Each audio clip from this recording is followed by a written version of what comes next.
So my intention behind this reading is to receive and communicate in a loving and easy to understand way guidance that can help us achieve all of the positive things that we hope for in our communities, in our personal lives, in our relationships, to protect us on the way as we are getting things done, protect us from harm, illness, negative energy, tiredness, depression, anything like that. That is my intention behind this reading. So for pile 1, you chose the 10 of coins as your entry card, and the affirmation is the qualities I dislike in others are disowned parts of my shadow. So I'm using the Black Tarot today. I use the Black Tarot for the beautiful images that I found for us to choose from in the pick a card. And if you chose pile 1, you got the 10 of coins. So I'm gonna give you a quick little summary of what the 10 of coins means. And I'm going to also give us the loveliest description of what this card represents. This again is from the Black Tarot, so if you're interested in getting a copy, this is the deck that I'm using today. So the 10 of coins, the traits of this card are generational wealth, financial security. And on the card you see a family that's gathered together, cowrie shells strung above their heads. The family has everything they need, and there's more than enough to go around because 10 is a number of fulfillment. The 10 of coins comes with the comfort of knowing that you are held. This card represents earthly and material success, but the card also carries the warning of becoming stagnant and complacent. Worldly wealth is not the be-all, end-all, okay? So money is something that we made money as a way to measure value and wealth and currency, but it's really actually not real. It's just paper with people's ancestors on it. So when you are in a state of financial abundance and like you've achieved everything you need, really take stock of what actually is important. Where is the wealth? Is the wealth in your wallet or is it in your body? Is the wealth in your materials, your furniture, or is it in the people that are around you that enjoy those things with you, okay? So this family is building its legacy, and they know that the real wealth extends far beyond funds. They're working to leave their descendants better off than they were during their time on Earth. Another thing that I really love about this card is that it's multi-generational. So the baby obviously didn't accrue all the wealth on her own, but she has the gold on. She's wearing the gold. Everyone in the family is wearing white, which symbolizes like purity, being clean, spiritual cleanliness, if you will. And so the family has worked really hard for the outfits that they're wearing, and they've also worked really hard to ensure that the child is able to wear gold, which is a color of prosperity. All right. So what this card means is generational wealth, old money, legacies, family traditions, gathering, and being plentiful. This is a card that allows you to consider what you've inherited. What is the abundance, the wealth that you've inherited that maybe isn't green, isn't paper, doesn't look like our typical measurements of wealth and money. So the cards that came out to clarify your the clarification cards are pulled from another deck called the Ananda Tarot. I really love the illustrations on this deck.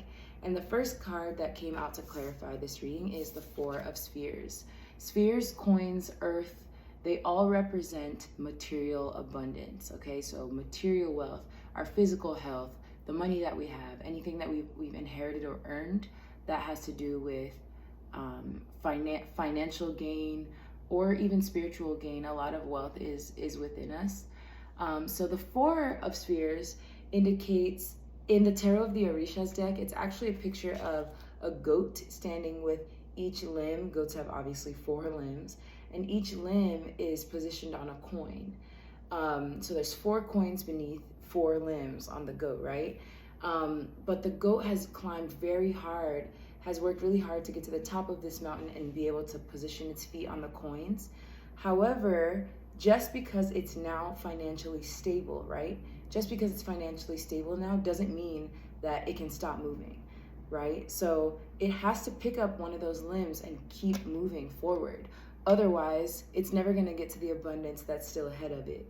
So the 4 of Spheres indicates, yes, there is financial stability, but don't allow yourself to become complacent in that position, because that indicates that you will be losing wealth. If you allow yourself to just stand still once you get a little bit of money, what's gonna move you to the rest of it, right?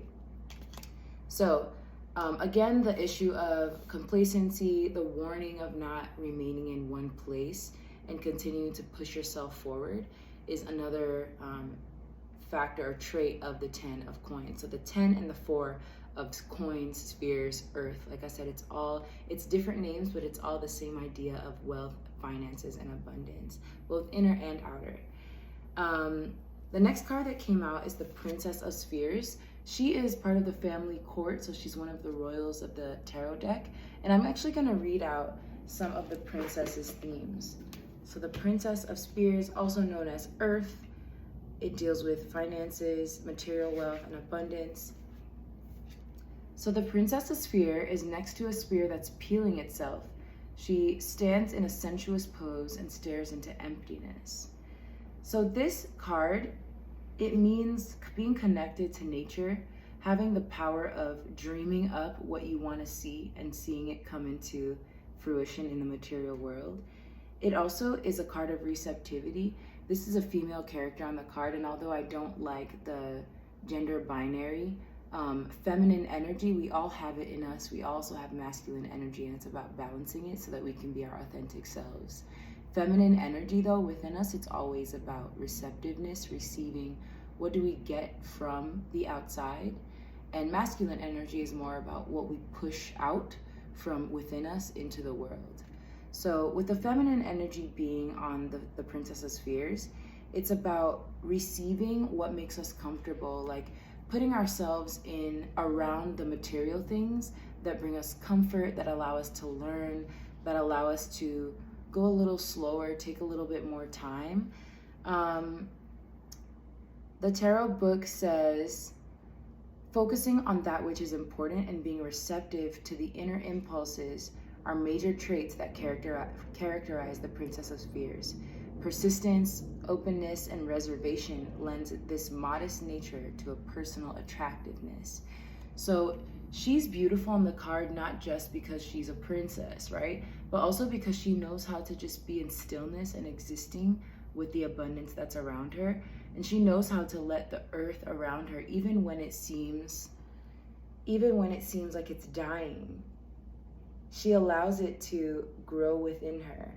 As you can see on the card, there's like kind of some dying sticks that seem to, like, maybe they used to have leaves on them. But if you look very closely at her torso, the cracks in her body actually have gold leaves on them. So she knows that even when the outer abundance seems scarce, her inner abundance is where the true wealth lies. And whatever she believes, whatever she thinks in her head, there's like kind of these white orbs in her hair. Whatever she sees and receives from the earth, she knows that she can birth it or bring it into the physical realm or space.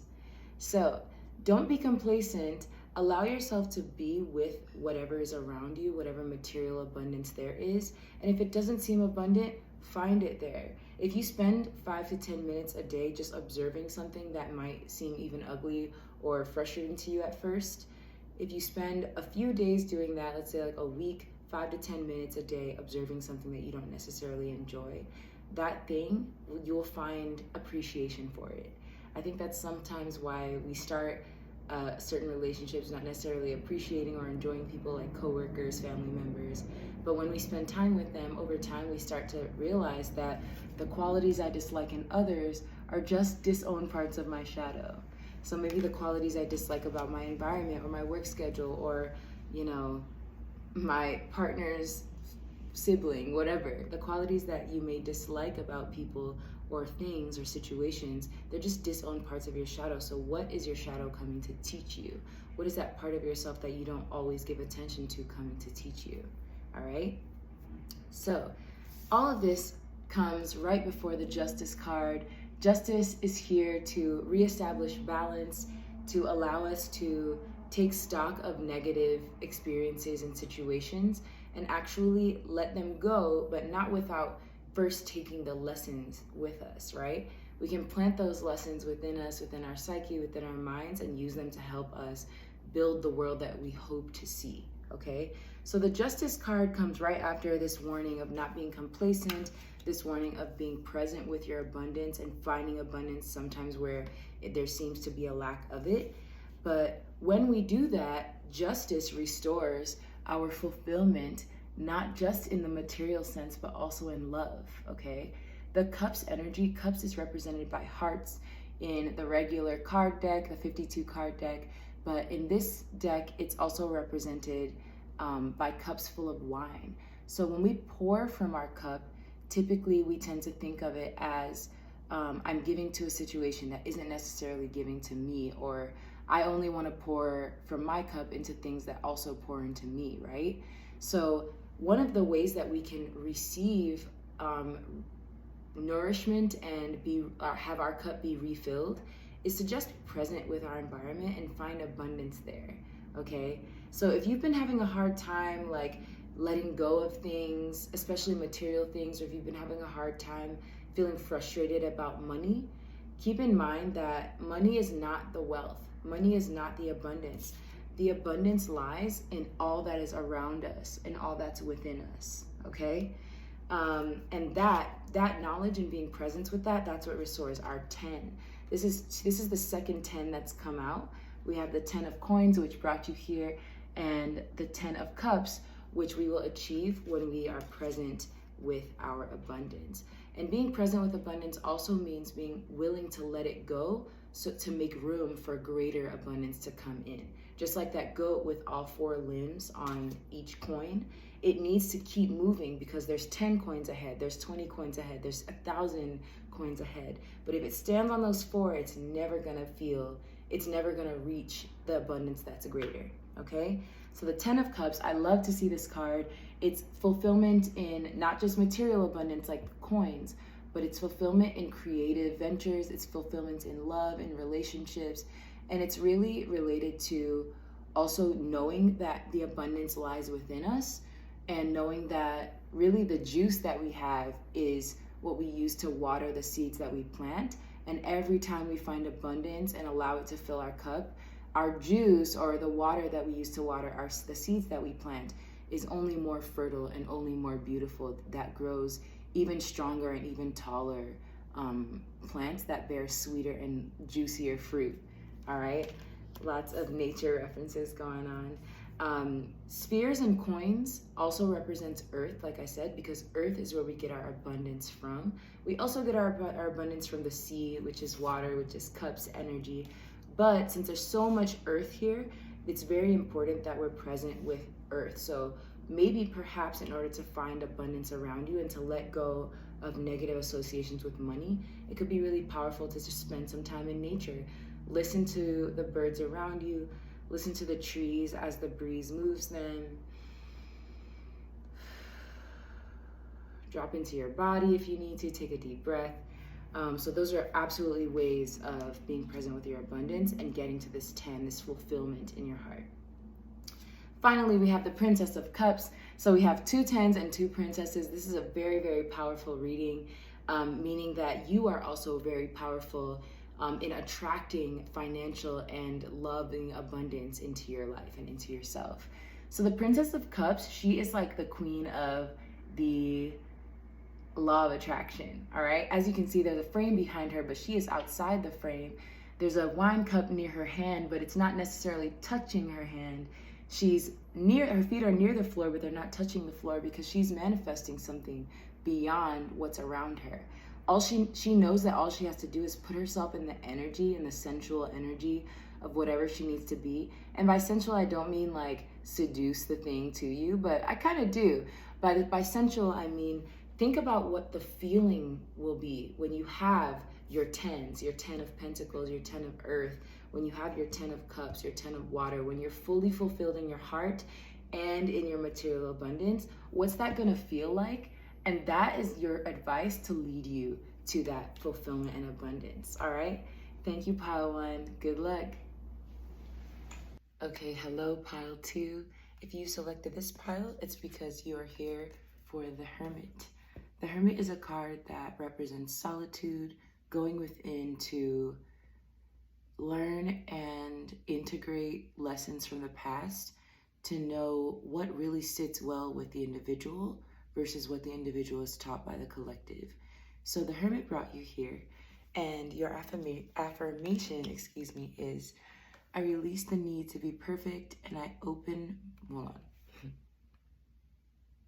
Okay, and your affirmation is, I release my need to be perfect and I center into my commitment to serve the world more love. So this reading is going to be more about getting centered. Let me put my iPad away.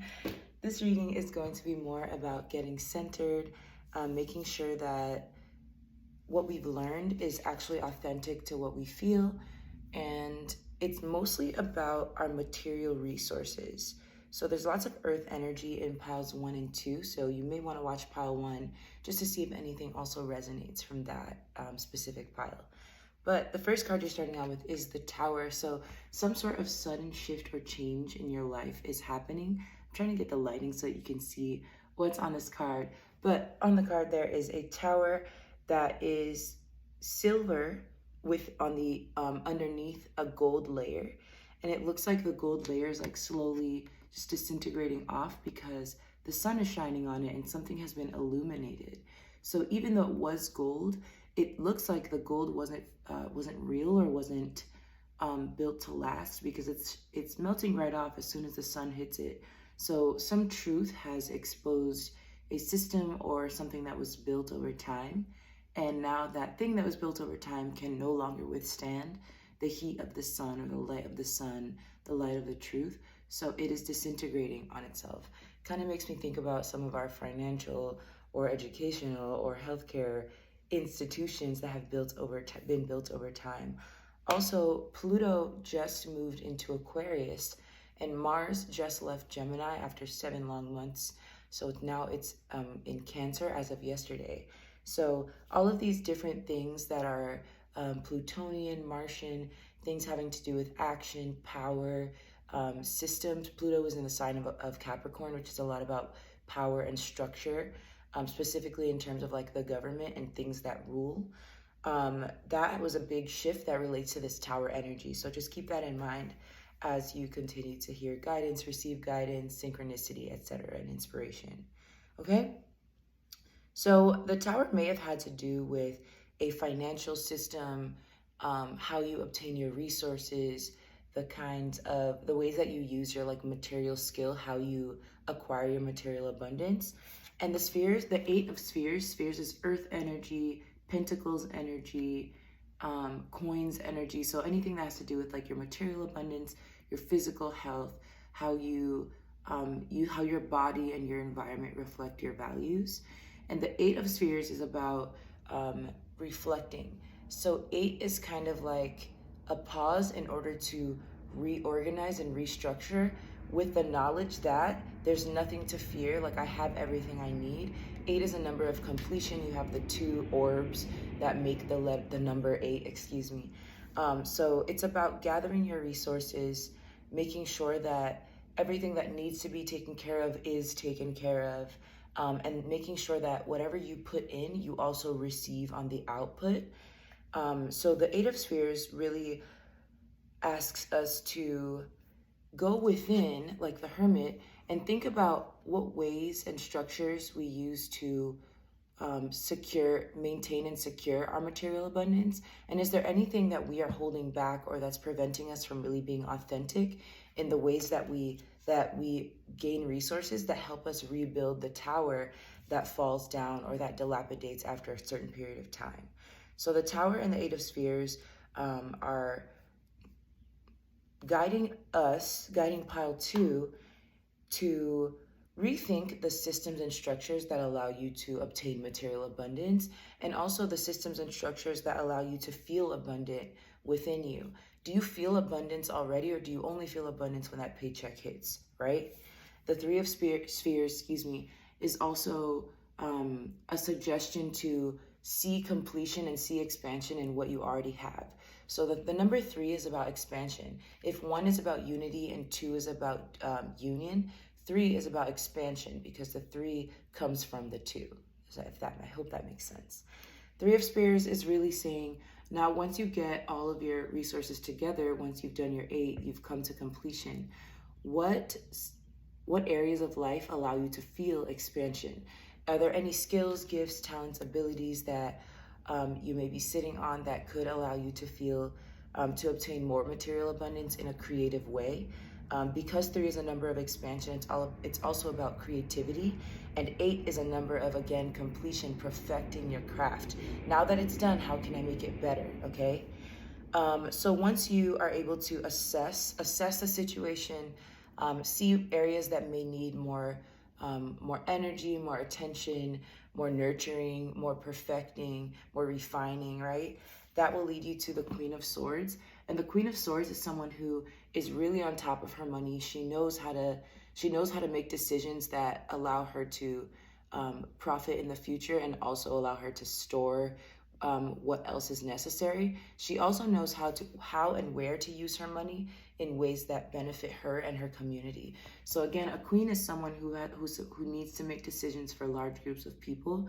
Not that that is a system that we're still using. Perhaps that's one of the tower systems. The Queen of England died semi-recently, and that was definitely a tower that was built up over hundreds of years. Hundreds of years the royal family was in power, and now after the tower, her death indicated a tower moment for the monarchy, the British monarchy, and the monarchy across the world. So once you're able to use the Queen's swords, so to speak, and cut out the BS, cut out ways that money and resources may be being wasted, and that also means your inner resources as well. So not just money, anything that allows you to feel abundant, your energy, your time, your attention. These are all things that the Queen of Swords knows how to use very wisely. So when you use her swords to cut out the BS, the ways that those resources might be getting wasted, you get this key to open the portal or door shown in the Three of Swords, or three of Earth, excuse me. So the way to get this key is to cut out the BS, think about the resources that you already have and what towers are no longer serving you, and use that key to unlock the door to a new tower, one that's more sturdy, one that's more built on your values, and one that really reflects your inner values, as well as what on the outside really resonates with those inner values. Okay? So thank you, pile 2. All right, hello, pile 3. You are here because you selected this image for your pile, also known as the Empress. The Empress is a beautiful, very powerful feminine energy. She is a combination of all the queens: the Queen of Cups, the Queen of Fire or Wands, the Queen of Swords, and the Queen of Earth or Pentacles. And the Empress, the difference between all the queens and the Empress is the Empress is unafraid of chaos. As you can see, she is bathing in abundance around her. She is surrounded by beautiful flowing water, lots of flowers and earth around her. And the cycles of the moon, the full moon is right at her navel. Also her solar plexus chakra. So the full moon is illuminated. She completely shows up for herself in a beautiful, full, and bright way. And she is unafraid of chaos. She knows that chaos comes to bring order. And she knows that no matter what happens, no matter if the waterfall behind her dries up, that she is going to be completely and fully provided for, because the abundance comes from inside of her. So if you chose pile 2, if you chose this pile, you may want to watch pile 2, because there were also similar themes of abundance in your environment, your material abundance, that were resonating there as well. So the Empress is your card. Ooh. So the Empress is the card of choice for you. And the affirmation that goes along with the Empress is, I can release ancient pain simply by feeling it. Okay? So again, the Empress is unafraid of chaos. She's unafraid of difficulty, because she knows that difficulty is the ebb, the short ebb, and abundance is the flow. She knows that abundance always lasts longer. She knows that all she has to do is put herself in the feeling, in the environment that she wants things to be. And even if it's not perfect in that moment, her inner abundance creates the abundance on the outside. So the idea is as within, so without. So again, I chose the clarification cards from the Ananda Tarot. I just think the images are beautiful. As you can see, the Queen of Swords is on the cover. But there are 5 cards that came out for pile 3 in terms of um, clarifying the Empress and releasing ancient pain. So with these 2 cards, there may have been some sort of situation that you went through that made you feel empty on the inside, that made you feel drained, exhausted. It's kind of like you poured everything you had into something, and the situation left you feeling like you didn't really get anything out of it. Like perhaps you emptied your cup, or you nearly emptied your cup on a situation that was not pouring into you. And if you went through that, I'm really sorry that you went through that. I apologize that you experienced something so difficult, but you're at a turning point. I have good news. You're at a turning point. The turning point is the first card that came out for your clarification. And this is a moment of being able to kind of see the light at the end of the tunnel. As you can see at the bottom of the card, there are lights reaching up to symbols and keys, reaching up into the light, knowing that there is abundance there, there's blessing there. So no matter how far and deep the descent took you into the darkness, there is light at the end of this experience. I'm very excited to tell you that. The card that came out with the turning point is the King of Flames, also known as the King of Wands, King of Fire. The King of Flames is someone who is deeply inspired by his own inner zest for life. So his inner flame is sparked. So perhaps this turning point is allowing you to feel that inner spark, that thing that makes you want to take action to achieve the dreams associated with your creativity, your passion, your desire. Maybe you went through a period where that felt like a dry spell for you. Like maybe you had no physical drive to maybe even get up, work out, get up, meet new people, get up and give your heart to something again. But it's very important that you do this because you have lots of fire. So there's King of Flames, and then at the end of the reading, there's the 9 of Flames. But your fire needs to be reignited. And the issue here is that you're kind of stuck in a place of heartbreak and disappointment and loss. As you can see down the stream in the back at the top of the card, those cups have been knocked over and there's nothing left in them. So they're empty cups. It seems like whatever was inside the cups or whatever is inside the cups has been knocked over to refill the river that we see on the card. And even the cups in the very front, like they're toppling over, we don't know. It's very unstable, very stuck energy. Like we don't know what to do. We're kind of just waiting to see where the cups fall, if you will. But your job is to let go of this situation and allow chaos to take its course. The Empress knows that when these cups fall, they're just gonna go, whatever she poured into the cups, she's not sad that she has to let it go because she knows that it's going to go into the river that causes this waterfall behind her and continues the cycle of her inner abundance and the beauty that's around her. So let go of whatever you poured into these cups. I know that it's difficult because I personally am working on letting go of attachments to disappointments, attachments to old juice that I poured into other people's cups or into certain projects and activities and things that didn't work out the way I wished. But it's very important to let this go in order to maintain balance, in order to remember which cups do stand for you, which cups do fill your inner cup. 4 is a number of balance. 8 is a number of completion, but it can also indicate stuck energy. So allow yourself to become unstuck in order to find this balance, to regain this inner emotional balance. Also, remember that cups represent love and emotions and spirituality, your subconscious. So this may be an emotional process, and it's not easy to process emotions. So do whatever it takes for you to remember who you are. Remember that you are the Empress energy. That's why you're here. And the abundance within you is all you need to remember in order to regain the stability indicated on the 4.